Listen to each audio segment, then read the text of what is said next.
दोस्तों नमस्कार, स्वागत है आपका अपने यूट्यूब चैनल शिवम इकलौता पर। आज की वीडियो में दोस्तों हम लोग बात करने वाले हैं कि किसानों की जो इनकम होती है ना, उस पर दोस्तों यहाँ पर क्या इनकम टैक्स देना पड़ता है या फिर नहीं देना पड़ता। अक्सर ये जो सवाल आता है लोगों के मन में आते रहते हैं और बहुत से लोगों का यहाँ पर यह भी मानना है कि जो किसान होते हैं उनकी जो सारी इनकम होती है वो टैक्स फ्री होती है।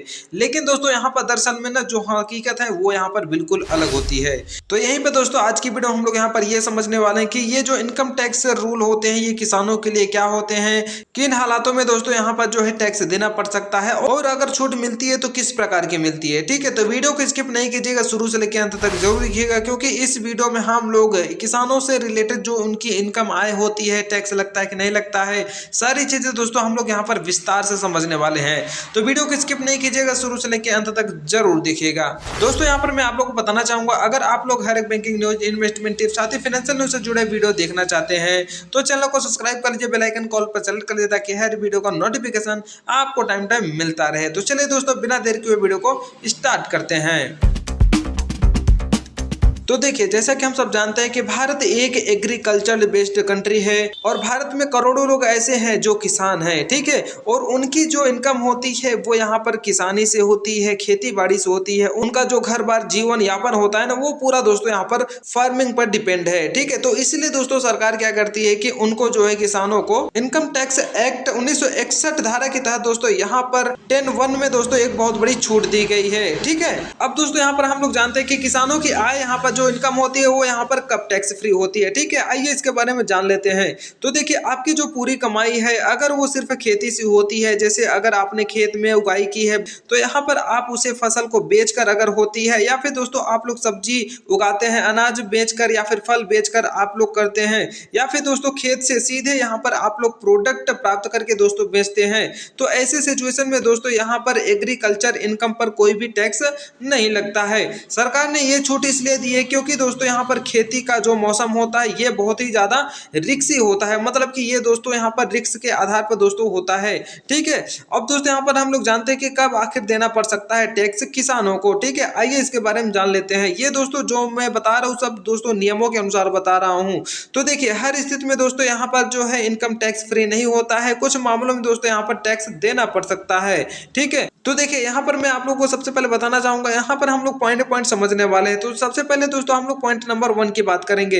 पॉइंट नंबर 1 की बात करें तो दोस्तों यहाँ पर गैर कृषि आय, मतलब कि नॉन एग्रीकल्चरल इनकम। ठीक है, देखिए अगर किसान की जो कमाई होती है खेती के अलावा और किसी भी स्रोत से होती है, जैसे दोस्तों यहाँ पर डेयरी फार्म हो गया, यहाँ पर पोल्ट्री हो गया, यहीं पे दोस्तों फिशरी या फिर बिजनेस, या फिर दोस्तों यहाँ पर किराए की कोई भी आमदनी हो सकती है, तो ऐसे सिचुएशन पे दोस्तों इससे जो होने वाली इनकम होती है इस हिस्से पर दोस्तों यहाँ पर जो है इनकम टैक्स लगता है। ठीक है, अब दोस्तों यहाँ पर सेकंड पॉइंट की बात करते हैं। सेकंड पॉइंट में दोस्तों यहाँ पर आपको देखने को मिलेगा कि कृषि भूमि की बिक्री। देखिए, अगर आप लोग यहाँ पर कोई भी जमीन यानी लैंड दोस्तों बेचते हैं, अगर कोई भी किसान यहाँ पर ऐसा करता है यानी अपनी जमीन बेचता है, तो वह जमीन जो है दोस्तों यहाँ पर शहर में या फिर दोस्तों अर्बन एरिया में है, मतलब कि जो गांव होते हैं वो विकसित होते हैं, मतलब कि आधा शहरी आधा गांव में होते हैं। ठीक है, तो उस पर दोस्तों यहाँ पर जो है कैपिटल गेन देना पड़ सकता है। लेकिन अगर वही जमीन दोस्तों यहाँ पर ग्रामीण इलाके में है, गांव में है, रूरल एरिया में है, तो दोस्तों यहाँ पर उनको जो है किसानों को छूट मिल सकती है।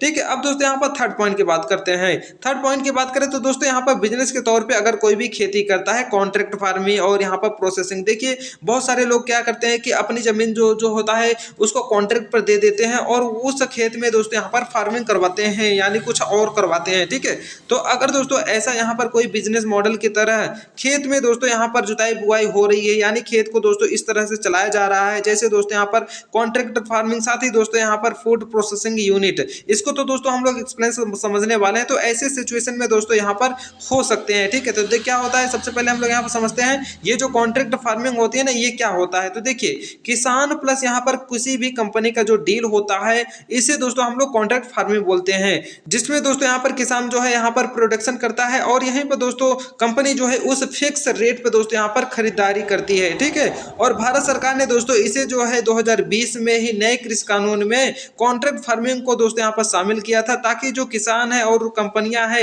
डायरेक्ट दोस्तों यहाँ पर एग्रीमेंट कर सके। ठीक है, अब दोस्तों यहाँ पर हम लोग समझते हैं फूड प्रोसेसिंग यूनिट की। तो देखिए, फूड प्रोसेसिंग यूनिट में ऐसे कारखाने या फिर उद्योग यानी बिजनेस होते हैं जहां कच्चे खाद्य पदार्थ यानी रॉ फूड्स को दोस्तों यहाँ पर प्रोसेस करके नए प्रोडक्ट में दोस्तों बनाए जाते हैं, मतलब कि कन्वर्ट किए जाते हैं। जैसे दोस्तों आप लोग समझ सकते हैं, खेत से आने वाली चीजें जो होती हैं, जैसे गेहूं हो गया, चावल हो गया, फल सब्जी, दूध, मछली, मांस आदि को दोस्तों लंबे समय तक सुरक्षित रखने के लिए, पैकेजिंग करने के लिए और खाने की योग्य या फिर दोस्तों नए प्रोडक्ट में बदलने के लिए ये जो यूनिट्स होती है ना, यही काम दोस्तों यूनिट्स करती हैं। ठीक है, और उस इनकम पर दोस्तों यहाँ पर जो है बिजनेस इनकम माना जाता है और उस पर दोस्तों यहाँ पर टैक्स लगता है। ठीक है, अब दोस्तों यहाँ पर हम लोग फोर्थ पॉइंट की बात करते हैं। फोर्थ पॉइंट के बारे में अगर बात करें तो दोस्तों आईटीआर भरने का जो नियम होता है, आइए उसके बारे में जान लेते हैं। देखिए, इनकम टैक्स रिटर्न फाइलिंग जिसे हम लोग यहाँ पर बोलते हैं, अगर किसी भी किसान की गैर कृषि आय 2.5 लाख रुपए से दोस्तों ज्यादा है तो उसे यहाँ पर आईटीआर फाइल करना जो